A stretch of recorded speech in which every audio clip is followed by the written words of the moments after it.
ಇದ್ರೂ ಕೂಡ ತನ್ನ ಹತ್ರ ಏನಿಲ್ಲ ಅನ್ನುವಂಥದ್ರ ಬಗ್ಗೆ ಅಪಾರವಾದ ಆಲೋಚನೆ ಇರ್ತದೆ ಅಂತ ವಿಜಯದಾಸರು ಸುಳಾದಿಯಲ್ಲಿ ಹೇಳುವಂತ ಮಾತು. ಹಾಗಾಗಿ ಒಂದರ ಮೇಲೆ ತಾನ ಅಪೇಕ್ಷೆಯನ್ನ ಇಟ್ಟೇ ಇರ್ತಾನಂತೆ. ಹಾಗಾದ್ರೆ ಈ ಅಪೇಕ್ಷೆಗಳನ್ನು ಬಿಡುವಂಥದ್ದು ಮೂಲ ಉದ್ದೇಶ ಅಂತ ಕೃಷ್ಣ ಗೀತೆಯಲ್ಲಿ ಹೇಳ್ತಾನೆ. ಹಾಗಾದ್ರೆ ಅದನ್ನು ಬಿಡಬೇಕು ಅಂದ್ರೆ ಏನು ಮಾಡಬೇಕು ಅಂತಂದ್ರೆ ಅದಕ್ಕೆ ಮುಖ್ಯವಾದ ಒಂದು ಪ್ರಮೇಯವನ್ನು ಹೇಳ್ತಾನೆ. ಸಜ್ಜನರ ಸಂಘವನ್ನು ಮಾಡಬೇಕು.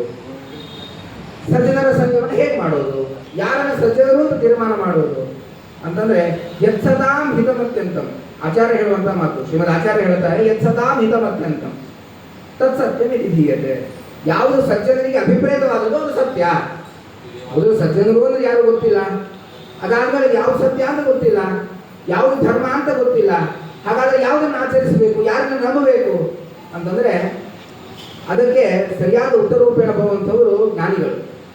ಅದನ್ನ ತೋರಿಸಿಕೊಟ್ಟಂಥವರು ವಾದಿರಾಜ ಸ್ವಾಮಿಗಳು, ಗುರು ರಾಘವೇಂದ್ರ ಶ್ರೀಪಾದರು. ಅದೇ ರೀತಿಯಾಗಿ ಇವತ್ತಿನ ಗುರುಗಳು, ನಾವು ಯಾರ ಬಗ್ಗೆ ಮಾತಾಡಲಿಕ್ಕೆ ಹೊರಟಿದ್ದೇವೆ ಅವರು ಇಬ್ರಾಹಿಂಪುರದ ಅಪ್ಪ ಅವರು ಅಂತ.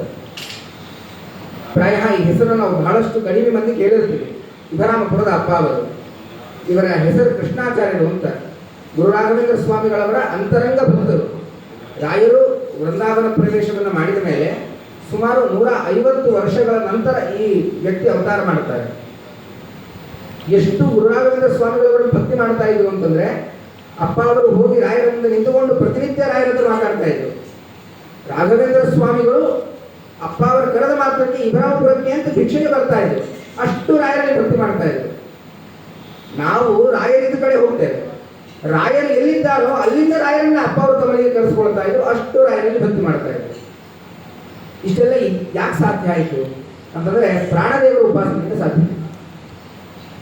ನಿತ್ಯವಾಗಿ ಹೆಸರುಗೊತ್ತು ಪರವಾಗಿರುವಂತಹ ಶ್ರೀಮದ್ ನ್ಯಾಯಸುಧಾ ಗ್ರಂಥದ ಟೀಕೆ ಗುರು ರಾಘವೇಂದ್ರ ಸ್ವಾಮಿಗಳು ಬರೆದಂಥದ್ದು ಪರಿಮಳ, ಅದರ ಗ್ರಂಥದ ನಿತ್ಯ ಪಠಣೆಯನ್ನ, ನಿತ್ಯ ಪಾರಾಯಣವನ್ನ ಅಪ್ಪ ಅವರು ಮಾಡ್ತಾ ಇದ್ರು. ಅದರಿಂದ ಗುರುಗಳ ಅನುಗ್ರಹ ಸಂಪಾದಿತವಾಗಿತ್ತು. ಅಷ್ಟಲ್ಲದೆ ನಿತ್ಯ ಪ್ರಾಣದೇವರ ಉಪಾಸನೆಯನ್ನು ಮಾಡ್ತಾ ಇದ್ದಾರೆ. ಪಂಚಮುಖಿ ಪ್ರಾಣದೇವರಿದೆ, ಅದು ಪಾಂಡವರು ಪೂಜೆ ಮಾಡಿದ ವಿಗ್ರಹ. ಇವತ್ತಿಗೂ ಶ್ರೀ ಕ್ಷೇತ್ರಕ್ಕೆ ಬಂದರೆ, ಇಬ್ರಾಹಿಂಪುರಕ್ಕೆ ಬಂದರೆ ಅಲ್ಲಿ ಪ್ರಾಣದೇವರ ದರ್ಶನವನ್ನು ಮಾಡಬಹುದು. ಒಂದು ಇಷ್ಟು ಎತ್ತರದ ಮೂರ್ತಿ, 5 ಮುಖಗಳಿದ್ದಾವೆ. 5 ಮುಖಗಳಿಂದ ಪ್ರಾಣದೇವರು ಒಬ್ಬ ಅಸುರನನ್ನು ಸಂಹಾರ ಮಾಡುವಂತಹ ಪ್ರತೀಕ. ಪಾಂಡವರು ಪೂಜೆ ಮಾಡಿರುವಂಥದ್ದು. ಪಾಂಡವರು ಆ ವಿಶ್ವಕರ್ಮ ನಿರ್ಮಾಣ ಮಾಡಿಕೊಟ್ಟ, ಅದು ಪಾಂಡವರ ಹತ್ರ ಬಂದಿತ್ತು.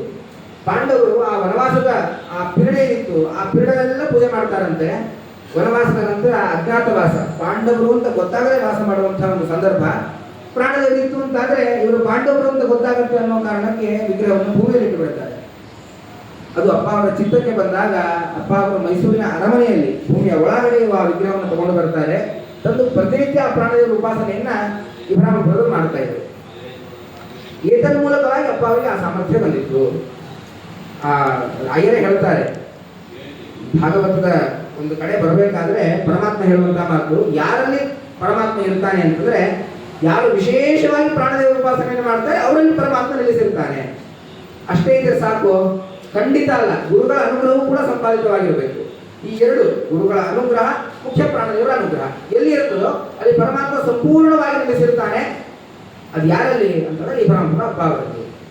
ಪೂರ್ಣವಾದ ಗುರು ರಾಘವೇಂದ್ರ ಸ್ವಾಮಿಗಳವರ ಅನುಗ್ರಹ ಇತ್ತು, ಪೂರ್ಣವಾಗಿ ಪ್ರಾಣದೇವರ ಅನುಗ್ರಹ ಇತ್ತು.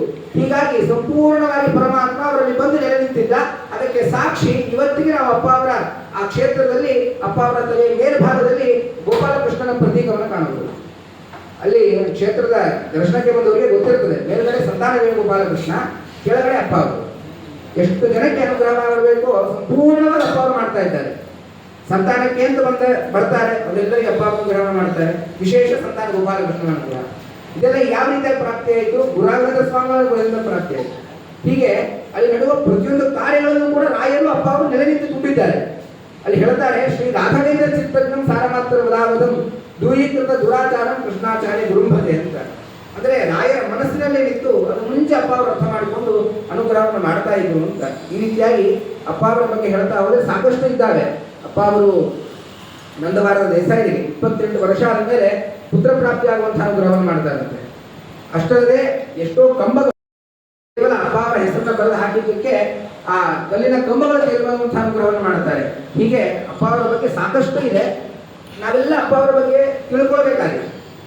ಅವರ ಬಗ್ಗೆ ತಿಳಿಯೋದು ಹೇಗೆ ಅಂತಂದ್ರೆ, ಅಪ್ಪ ಅವರ ಬಗ್ಗೆ ತಿಳ್ಕೊಳ್ಳಿಕ್ಕೆ ಎರಡು ಸೋರ್ಸ್ ನಾವು ಕಾಣಬಹುದು. ಒಂದು, ಅಪ್ಪ ಅವರ ವಂಶಸ್ಥರೇ ಆ ಪುಸ್ತಕವನ್ನ ಹೊರಗಡೆ ಬಿಟ್ಟಿದ್ದಾರೆ. ಶ್ರೀ ಇಭರಾಮಪುರ ಮಹಾತ್ಮ್ಯಂ ಕಿಂಚಿದುಚ್ಯತೆ ಎನ್ನುವಂತಹ ಕನ್ನಡದ ಪುಸ್ತಕ. ಅಷ್ಟಲ್ಲದೆ ತಮಿಳಿನಲ್ಲೂ ಕೂಡ ಪುಸ್ತಕವನ್ನ ಅವರು ಬಿಟ್ಟಿದ್ದಾರೆ. ಶ್ರೀ ಇಭರಾಮಪುರ ಅಪ್ಪ ಅವರು ಅಂತ ಹೆಸರಿದೆ. ಆ ಪುಸ್ತಕವನ್ನ ಆಚಾರ್ಯರು ವಿಚಾರಿಸಬಹುದು ಎಲ್ಲಿ ಸಿಗತ್ತೆ ಅಂತ ಹೇಳಿ. ಇದರ ಮೂಲಕವಾಗಿ ಅಪ್ಪ ಅವರ ಬಗ್ಗೆ ಇನ್ನಷ್ಟು ಮಾಹಿತಿಗಳನ್ನ ನಾವು ಪಡೆದು ಕ್ಷೇತ್ರಕ್ಕೆ ಬಂದಾಗ ಅಪ್ಪ ಅವರ ವಿಶೇಷವಾದ ದರ್ಶನವನ್ನು ಮಾಡಬಹುದು. ಶ್ರಾವಣ ಮಾಸದಲ್ಲಿ ರಾಘವೇಂದ್ರ ಸ್ವಾಮಿಗಳ ಆರಾಧನೆಯಿಂದಲೂ ಕೂಡ ಮುಂಚೆ 15 ದಿನಗಳು ಮುಂಚೆ ಅಲ್ಲಿ ಅಪ್ಪ ಅವರ ಆರಾಧನೆ ಆಗ್ತದೆ. ಅಪ್ಪ ಅವರ ಆರಾಧನೆ ತುಂಬಾ ವಿಜೃಂಭಣೆಯಿಂದ ಆಗ್ತದೆ. ಆ ಅಪ್ಪ ಆಚಾರ್ಯರು ಅಲ್ಲಿ ಬರ್ತಾರೆ. ಸುಮಾರು ಒಂದು ಮೇ ಜೂನ್ ಆ ಹೊತ್ತಿಗೆ ಅಪ್ಪ ಅವರ ಪಾದುಕೆಯನ್ನು ತಗೊಂಡು ಪಾದುಕಾದಿಗೆ ಅಂತ ಹೇಳಿ ಮಾಡಿಕೊಂಡು ಬಂದು ಅಪ್ಪ ಅವರ ಆರಾಧನೆ ನಿಮಿತ್ತವಾಗಿ ಬರುವವರಿದ್ದಾರೆ. ಆವಾಗ ಆಚಾರ್ಯರನ್ನ ವಿಚಾರಿಸಿ ನೀವು ಅಪ್ಪ ಅವರ ಸೇವೆಯಲ್ಲಿ ಭಾಗವಹಿಸಬಹುದು ಅಂತ ಹೇಳ್ತಾ, ವಿಶೇಷವಾಗಿ ಪ್ರಾಣದೇವರ ಮತ್ತು ರಾಘವೇಂದ್ರ ಸ್ವಾಮಿಗಳ ಅನುಗ್ರಹಕ್ಕೆ ಪಾತ್ರರಾದ ಇಬ್ರಾಹಿಂಪುರ ಅಪ್ಪ ಅವರ ಸ್ಮರಣೆಯನ್ನು ಮಾಡುವ ಮೂಲಕವಾಗಿ ನನ್ನ ಮಾತುಗಳನ್ನು ಇಲ್ಲಿಗೆ ಮುಗಿಸ್ತಾ ಇದ್ದೇನೆ. ಶ್ರೀ ಕೃಷ್ಣಾರ್ಪಿತಮಸ್ತು.